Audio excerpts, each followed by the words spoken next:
کہ ہم جہادیوں کو پالیں گے اور ان کو پراکسی کے طور پہ استعمال کریں گے، تو امریکہ نے ٹیررزم کے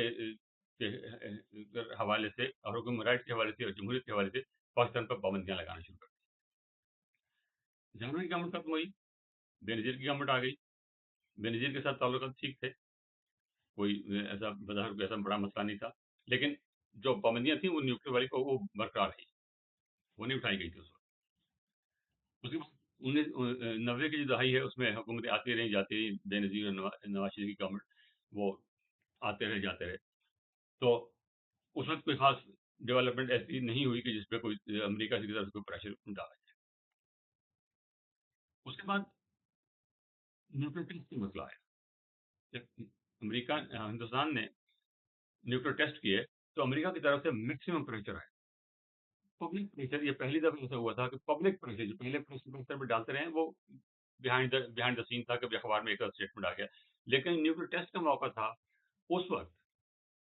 پریزیڈنٹ کلنٹن بار بار فون کر رہے تھے، ہر طریقے سے پاکستان میں پریشر ڈال رہے تھے کہ آپ ٹیسٹ مت کریں، ہم آپ کو یہ دیں گے، ہم وہ دیں گے، اور یہ آفر پہلے بھی کی گئی تھی، سیولہ کو بھی آفر کی گئی تھی کہ ہم آپ کو اتنے F-16 دے دیں گے، ہم یہ کر دیں گے، لیکن نیوکلیر پروگرام بند کر دو، نہیں کیا تھا۔ اس ٹیسٹ کے موقع پر بھی انہوں نے وہی اسی قسم کی آفر کی۔ پاکستان نے تمام تر پریشر کے باوجود نیوکلیر ٹیسٹ کیے، پابندیاں بھی لگی، اور بعد میں جب وہ 9/11 ہو گیا تو 9/11 کے بعد تعلقات پھر اور نوعیت کے ہو گئے، اور پاکستان پھر ایک دم اہمیت اختیار کر گیا، اور پھر پاکستان کے ساتھ تعلقات جو تھے وہ دوبارہ بہت اچھے ہو گئے، پاکستان کو بے تحاشا امداد ملنے لگی، فوجی امداد ملنے لگی، مالی امداد ملنے لگی، لیکن اس کے جنرل مشرف کے دور کے آخری حصے میں امریکہ کو یہ شکایت ہو گئی کہ آپ جو ہے ڈبل گیم کھیل رہے ہیں ہمارے ساتھ۔ ایک طرف آپ جو ہیں وہ ان کو طالبان کو اپنے پناہ دی ہوئی ہے اور ان کو آپ سپورٹ کر رہے ہیں، اور دوسری طرف جو ہے ہمارے ساتھ مل کر جو ہے آپ ٹیررزم کے خلاف لڑائی کر رہے ہیں۔ تو اس پر بھی امریکہ کے ساتھ بڑا ٹینشن رہا، لیکن پاکستان نے اپنی پالیسی جاری رکھی، بعد میں جا کے اس کو چھوڑنا پڑا، وہ پالیسی غلط تھی، پھر کہہ رہا ہوں وہ پالیسی غلط تھی، وہ نہیں کرنا چاہیے تھا،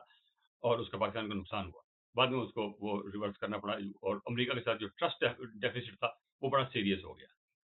کہ ہم نے جو ہے طالبان کو ڈسلوج بھی کیا، پہلے ہم نے سپورٹ کر کے ان کو لائے 1992 میں، اس کے بعد جو تھا ان کو ہم نے ڈسلوج کیا جب 9/11 ہو گیا، اور ایک طرف ہم اسامہ بن لادن کی اور طالبان کی سپورٹ کر رہے تھے، دوسری طرف امریکہ کی کر رہے تھے، تو وہ مسئلہ جو تھا وہ ہم سے بیلنس نہیں رکھا گیا اور تعلقات خراب ہو گئے۔ مشرف صاحب کی گورنمنٹ ختم ہوئی، دوبارہ پیپلز پارٹی کی گورنمنٹ آ گئی، اس میں تعلقات ٹھیک تھے، سموتھ تعلقات تھے، کوئی ایسا مسئلہ نہیں تھا۔ اس کے بعد جب مسئلہ آیا کہ اسامہ بن لادن کو پکڑنا ہے، اسامہ بن لادن کو جو اس کو حملہ کیا گیا جو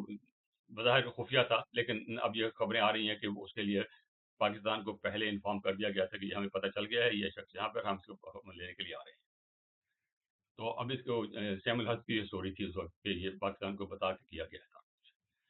ہم وہ کیا گیا، لیکن ہم نے یہ پریٹینڈ کیا کہ ہمیں نہیں پتا تھا، وہ حملہ کر کے چلے گئے، اسامہ بن لادن کو لے گئے، مار گیا، جو بھی ہو، لیکن اس سے تعلقات جو ہے پاکستان کے بہت زیادہ خراب امریکہ کے ساتھ ہو گئے تھے۔ اس کے بعد اسی میں ڈاکٹر شکیل افریدی، اس کو امریکن CIA نے استعمال کیا تھا کہ وہ ویکسینیشن کے بہانے اسامہ بن لادن کے گھر میں جو ہے وہ ایکسیس حاصل کرے، اور وہاں ان کو جو ویکسینیشن لگے گی اس سے وہ DNA مل جائے گا اور سارا۔ تو اس کو جب اسامہ بن لادن جب مارا گیا تو اس کے بعد جب تحقیق کی پاکستان گورنمنٹ نے، تو اس میں جو شکیل افریدی تھا اس کو پکڑ لیا اور اس پہ غداری کا مقدمہ بنایا گیا، اس کی سزا جو دی ایک اور کیس میں دی گئی اس کو، اور 33 سال کی سزا اس کو دی گئی۔ اور امریکہ نے اگین جس طرح نیوکلیر ٹیسٹ کو پبلک پریشر ڈالا تھا، اس طرح شکیل افریدی کے لیے کانگریس نے بار بار ریزولوشن پاس کی ہیں، 3 امریکی صدور نے، اوباما، اس کے بعد ٹرمپ، اس کے بعد بائیڈن، ان سب نے بار بار یہ مسئلہ اٹھایا ہے پاکستان کے ساتھ کہ شکیل افریدی کو رہا کرو، اور خاص طور پہ جو ریپبلکنز ہیں وہ اس پہ ہمیشہ شور مچاتے ہیں کہ جی وہ ہمارا ہیرو ہے، اس نے تو ہمیں اسامہ بن لادن کو پکڑوایا ہے، آپ اسے کیسے پکڑ سکتے ہیں؟ پاکستان نے آج تک اس کو نہیں چھوڑا ہے۔ تو عرض کرنے کا مطلب یہ ہے، مختصر بات کرنے کا یہ ہے کہ امریکی پریشر، امریکی دباؤ ایک حد تک ہی کام کرتا ہے، اس کے آگے نہیں کرتا۔